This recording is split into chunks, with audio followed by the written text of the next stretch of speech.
नमस्कार radio Hindustan. RJ Rajni लेकर आई है आपके लिए कहानी भगवान।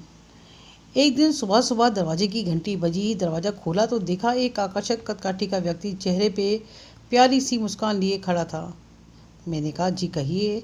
तो उसने कहा, अच्छा जी, आप तो रोज़ हमारी ही गुहार लगाते थे और आज जब मैं आ गया तो आप स्वागत भी नहीं कर रहे हैं।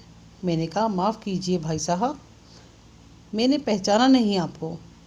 तो वह कहने लगे, भाई साहब, मैं वह हूँ जिसने तुम्हें साहब बनाया है। अरे ईश्वर हूँ, ईश्वर। तुम हमेशा कहते थे ना कि नज़र में बसे हो पर नज़र नहीं आते। लो आ गया। अब आज का पूरा दिन तुम्हारे साथ ही रहूँगा। मैंने चिढ़ते हुए कहा, ये क्या मजाक है। अरे मजाक नहीं, सच है। सिर्फ तुम्हें ही नज़र आऊँगा, तुम्हारे सिवा कोई और देख सुन नहीं पाएगा मुझे। कुछ कहता इसके पहले पीछे से माँ आ गई। अकेला खड़ा खड़ा क्या कर रहा है? यहाँ चाय तैयार है, चला अंदर। अब उनकी बातों पे थोड़ा यकीन होने लगा था और मन में थोड़ा सा डर भी था। मैं जाकर सोफे पर बैठा ही था तो बगल में वह आकर बैठ गए। चाय आते ही जैसे ही पहला घूंट पिया, मैं गुस्से से चिल्लाया, अरे माँ, ये हर रोज़ इतनी चीनी।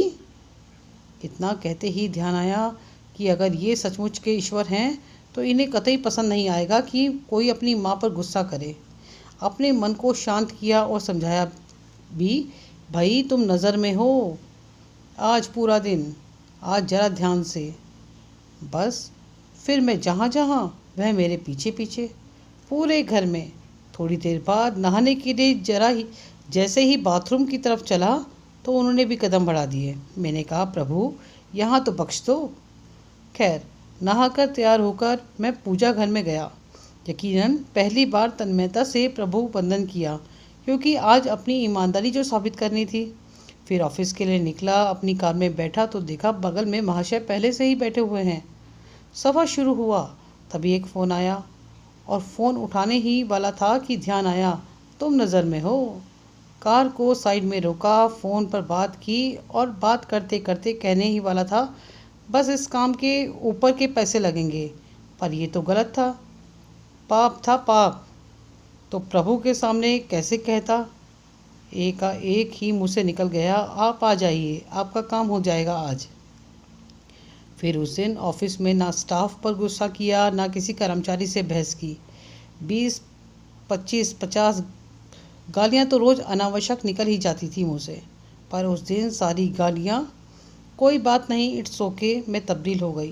वह पहला दिन था जब क्रोध, घमंड, किसी की बुराई, लालच, अपशब्द, बेईमानी, झूठ, ये सब मेरी दिनचर्या का हिस्सा नहीं बने।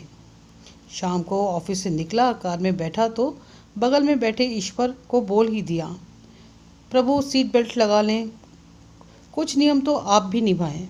उनके चेहरे पर संतोष भरी मुस्कान थी। घर पर रात्रि भोजन जब परोसा गया तब शायद पहली बार मेरे मुख से निकला, प्रभु पहले आप लीजिए। और उन्होंने भी मुस्कुराते हुए निवाला मुंह में रखा। भोजन के बाद माँ बोली, पहली बार खाने में कोई कमी नहीं निकाली। आज तूने क्या बात है, सूरज पश्चिम से निकला है क्या आज? मैंने कहा, माँ, आज सूर्योदय मन में हुआ है। रोज़ मैं महज खाना खाता था, आज प्रसाद ग्रहण किया है। माँ, और प्रसाद में कोई कमी नहीं होती। थोड़ी देर टहलने के बाद अपने कमरे में गया। शांत मन और शांत दिमाग के साथ तकिए पर अपना सिर रखा तो ईश्वर ने प्यार से सिर पर हाथ फिराया और कहा, आज तुम्हें नींद के लिए किसी संगीत, किसी दवा और किसी किताब के सहारे की ज़रूरत नहीं है। गहरी नींद गालों पे थपकी से टूटी। कब तक सोएगा? जाग जा। माँ की आवाज़ थी। सपना था शायद। हाँ, सपना ही था, पर नींद से जाग गया। अब समझ में आ गया उसका इशारा, तुम नज़र में हो। जिस दिन ये समझ गए कि वो देख रहा है तो मित्रों सब कुछ ठीक हो जाएगा। सपने में आया एक विचार भी आंखें खोल सकता है। बने रहिए हमारे साथ रेडियो हिंदुस्तान पर। सबको सिखाएं, पेड़ लगाएं, सबको सिखाएं, जल बचाएं।